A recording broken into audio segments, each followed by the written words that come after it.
Adenoid hypertrophy అనేది ఎలా మనము డయాగ్నోస్ చేస్తాము? ఎక్స్‌రే లాటరల్ నాసోఫారింగ్స్‌తో మనము అడినాయిడ్ హైపర్ట్రోఫీ అనేది గ్రేడింగ్ అనేది డయాగ్నోస్ చేస్తాము.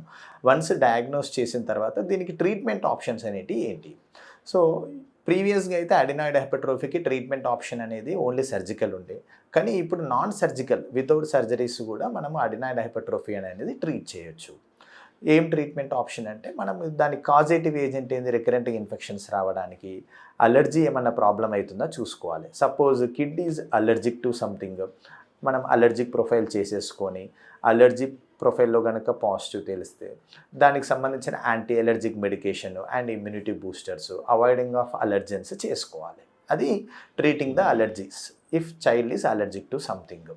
ఒకవేళ అలర్జీ ప్రాబ్లం ఏం లేదు, ఓన్లీ అడినాయిడ్ హైపర్ట్రోఫీ ఉంది అనుకోండి, మనము నేజల్ స్ప్రేస్ అనేటివి ఇప్పుడు వాడుకోవచ్చు. Nasal sprays over a period 1 to 2 months వాడుకుంటే most of the kids are relieving with the nasal sprays.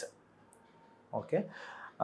ఒకవేళ నేజల్ స్ప్రేస్ మనము లాంగ్ టర్మ్‌లో వాడిన తర్వాత కూడా స్టిల్ స్నోరింగ్ అనేది కంటిన్యూ అవుతుంది, మౌత్ బ్రీతింగ్ కంటిన్యూ అవుతుంది అండ్ హియరింగ్ ప్రాబ్లమ్ ఏమన్నా డెవలప్ అవుతుంది, ఇయర్ ఇన్ఫెక్షన్స్ కూడా వస్తున్నాయి అంటే అప్పుడు మనం ఈఎన్టీ సర్జన్ని అడ్వైస్ తీసుకొని దాని ప్రకారంగా సర్జికల్ ఆప్షన్‌కి వెళ్ళాల్సి వస్తుంది.